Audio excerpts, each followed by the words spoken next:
The day she left me at life's hardest turn. There are moments in life that divide everything into two parts, before and after. For me, that moment came on a cold evening in November, standing outside. A hospital with unpaid bills in my hand and tears hidden behind a fake smile. That was the day she left me. And strangely, it was also the day I truly met myself. My name is Arman, and this is the story of how love disappeared exactly when life became the hardest. 3 years earlier, life looked beautiful. I was 24, working as a junior architect in Delhi, dreaming about skyscrapers, modern homes, and a future filled with success. My salary wasn't huge, but it was enough to keep hope alive. I lived in a small rented apartment near the railway station, surviving on tea, instant noodles, and ambition. That's when I met Meher. She entered my life like spring after a long winter. We first met at a bookstore during a heavy rainstorm. I still remember the moment clearly. She stood near the window holding a novel while rainwater dripped from her hair. The entire shop smelled of coffee and wet paper. I accidentally bumped into her while searching for a book. "I'm sorry," I said nervously. She smiled softly. "You should blame the rain." That smile changed everything.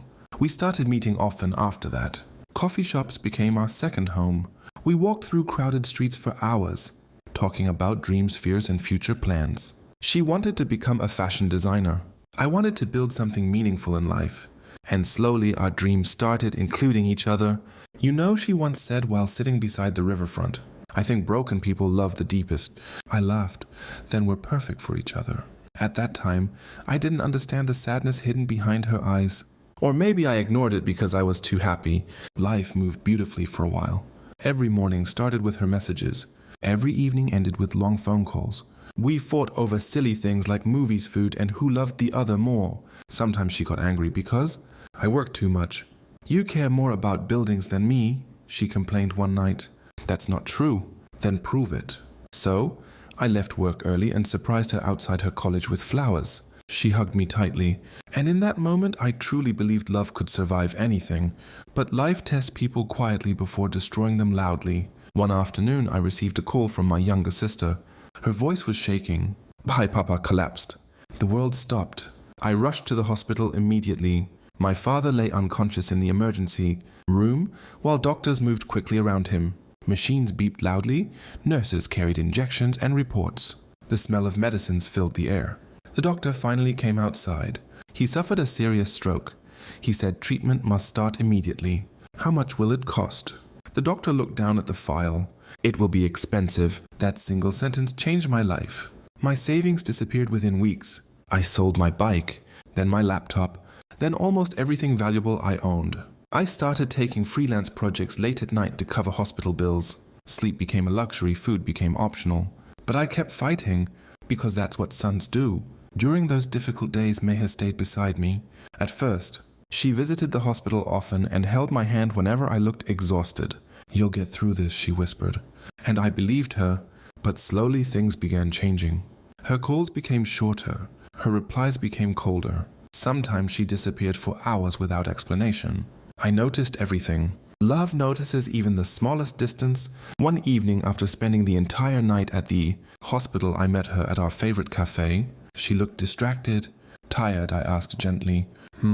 You haven't been yourself lately." She stayed silent. I tried smiling. "Once Papa gets better, everything will be okay again." She looked at me for a long moment before speaking. "Arman, what if things never become okay?"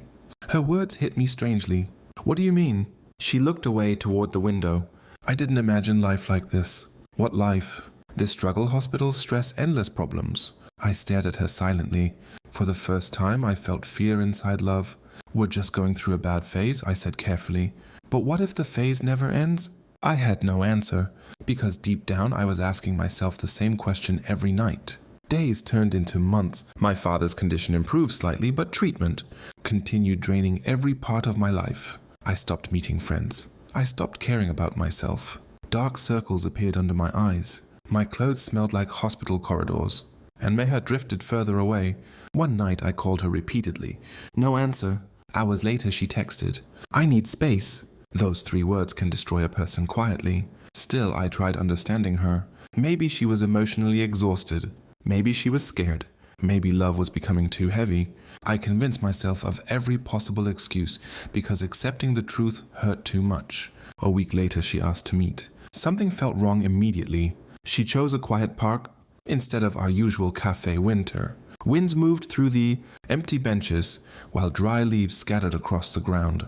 She stood there wearing the blue scarf I once gifted her. For a second, I remembered happier days. Then she spoke. Arman, I can't do this anymore. The sentence shattered something inside me. I forced a weak smile. Do what? This relationship. I laughed nervously because heartbreak sounds unreal at first. You're joking. I'm serious? The world suddenly became silent. Even the wind felt distant. I looked at her carefully, waiting for her to say she was angry, confused, emotional, anything except this. But her face remained cold. Why? I whispered. Tears filled her eyes, but she didn't step closer. I'm tired. We're both tired. No, Arman, you don't understand. Then explain it to me. She took a deep breath. I want a stable life. I want peace. I can spend years drowning in problems. Her words felt like knives. So when life became difficult, you decided to leave. It's not that simple. It actually is. She looked hurt. I loved you. Loved. Silence. That silence answered everything. I felt humiliation more than pain. After everything, after every promise, after every dream, she was leaving exactly when I needed her most. You said we'd face everything together, I said quietly. I know. Then why are you giving up? Her voice cracked. Because I'm weak. For a moment, anger disappeared.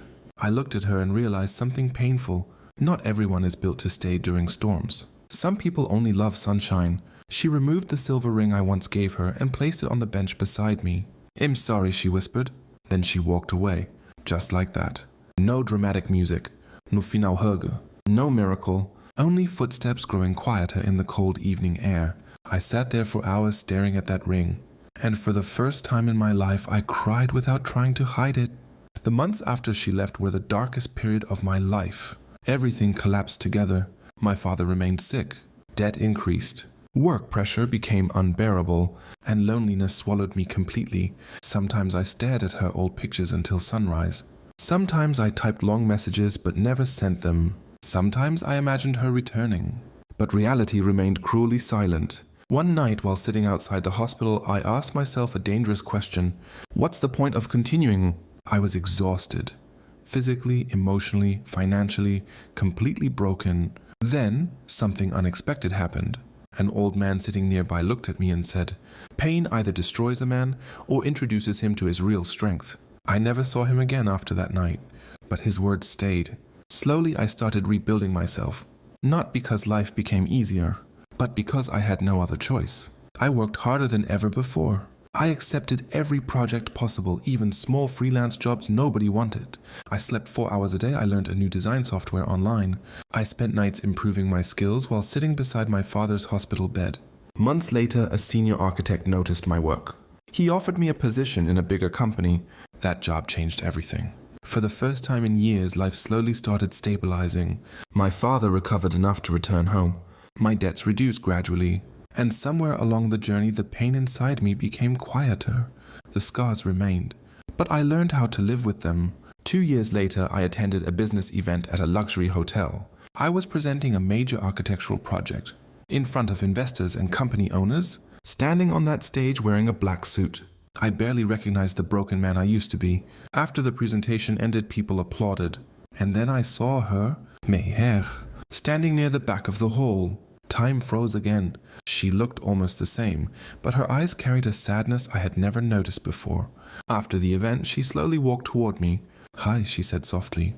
"Hi." An awkward silence followed. "You look different," she said.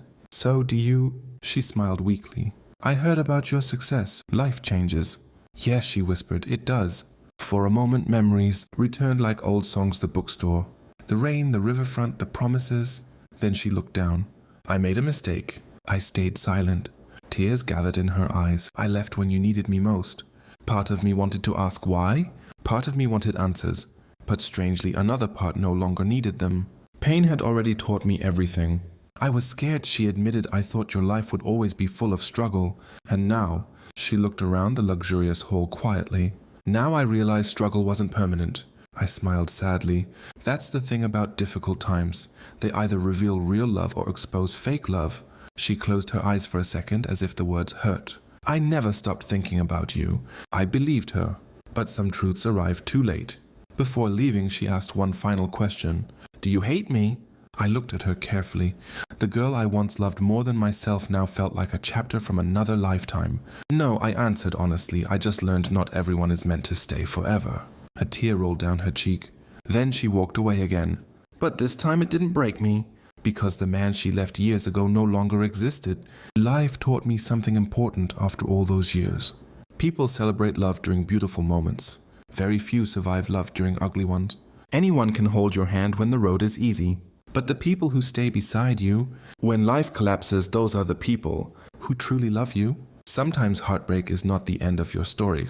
Sometimes it is the beginning of your transformation. And sometimes the person who leaves you at your weakest unknowingly helps it. You discover your greatest strength. Even today, whenever rain falls outside my window, I remember the girl from the bookstore. I remember her smile. I remember the promises, and I remember the evening she walked away. But I no longer remember it with pain. I remember it with gratitude, because losing her forced me to find myself.